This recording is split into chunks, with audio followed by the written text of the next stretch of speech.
இன்னைக்கு ஒரு பையன்ட்ட பேசிக்கிட்டு இருந்தேன். அவன் வந்து ரொம்ப டிப்ரெஸ்டா ஃபீல் பண்ணிக்கிட்டே இருந்தான். அப்ப என்னன்னு கேட்டா, நான் வந்து வில்லேஜ்லேருந்து வந்தேன். எங்க ஃபேமிலி வந்து புவரு. அதனால தான் என்னால வந்து இவங்களோடலாம் கம்பீட் பண்ண முடியல. அப்படிங்கிற மாரி ஒரு அ கான்ஃபிடன்ஸே இல்லாம பேசிக்கிட்டு இருந்தான்.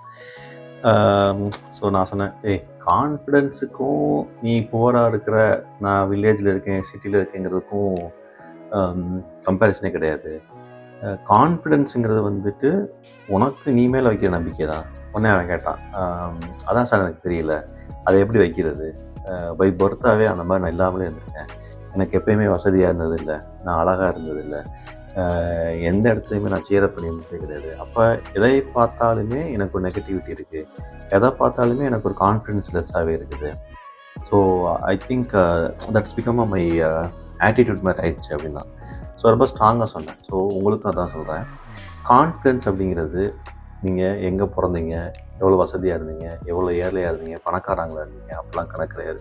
சிட்டியில் இருந்தேன், எக்ஸ்போஷர் இருந்துச்சு, அப்படிலாம் கிடையாது. என்னுடைய எக்ஸ்பீரியன்ஸில் எக்ஸ்போஷர்லாம் யாருக்கு கம்மியாக இருக்கோ, எக்ஸ்பீரியன்ஸ்லாம் யாருக்கு கம்மியாக இருக்கோ, ஆனால் கான்ஃபிடென்ஸ் மட்டும் ஒருத்தனுக்கு இருக்கணும். அது பை பர்த்தில் எப்படி வரும்னா ஆட்டிடியூட் தான் அது.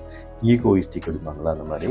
ஸோ பை பர்த்தாவே இல்லை, நீங்கள் அதை வளர்த்துக்கிட்டா கூட ஓகே தான். கான்ஃபிடென்ஸுக்கும் இந்த சூழ்நிலைகளுக்கும் வசதி பணத்துக்கும் சம்மந்தமே கிடையாது. நீங்கள் உங்கள் மேலே வைக்கிற ஒரு அபரிவிதமான ஒரு நம்பிக்கை, தன்னம்பிக்கைம்பாங்கள, அதான். அதை நீங்கள் வைக்கும்போது தான் ஒரு விஷயத்த நீங்கள் தெரிஞ்சோ தெரியாமலேயோ அதை கரெக்டாகவோ தப்பாவோ எக்ஸ்ப்ரெஸ் பண்ண கற்றுக்கணும். அப்புறம் அதை பற்றி ஃபோக்கஸ் பண்ணி அதில் நிறைய விஷயங்கள் டைம் ஸ்பெண்ட் பண்ணணும். ஸோ உடனே நான் வந்து என்னுடைய கான்ஃபிடென்ஸ் லெவலை வந்து பூஸ்டப் பண்ணி இதை உடச்சி வெளியே வந்துடலாமான்னா உடனே நடக்காது. It will take time. நான் என் கண் கூட நானே பார்த்துருக்கேன். அதுக்கு ஒரு பெரிய எக்ஸாம்பிள் நான் தான். என்னுடைய கான்ஃபிடென்ஸ்லாம் ரொம்ப லோவாக இருந்தது ஒரு காலத்தில். நான் சென்னைக்கு வரும்போது சென்னையோட என்னால் மிங்கிள் பண்ணவே முடியல. அப்போ நான் தொடர்ந்து எனக்கு ஒரு திமிர்த்தனமாக ஒரு ஈகோயிஸ்டிக்காக நான் சில விஷயங்களை ஃபேஸ் பண்ணிட்டே இருக்கேன். அதை நான் விட்டு கொடுத்துட்டதே கிடையாது. ஸோ அதுக்கு அப்படியே கண்டினியூ ஆகுது. அப்போ நீங்கள் இந்த உலகத்தில் நிறைய ட்ராவல் பண்ணும்போது நிறைய விஷயங்களை லேர்ன் பண்ணுவீங்க.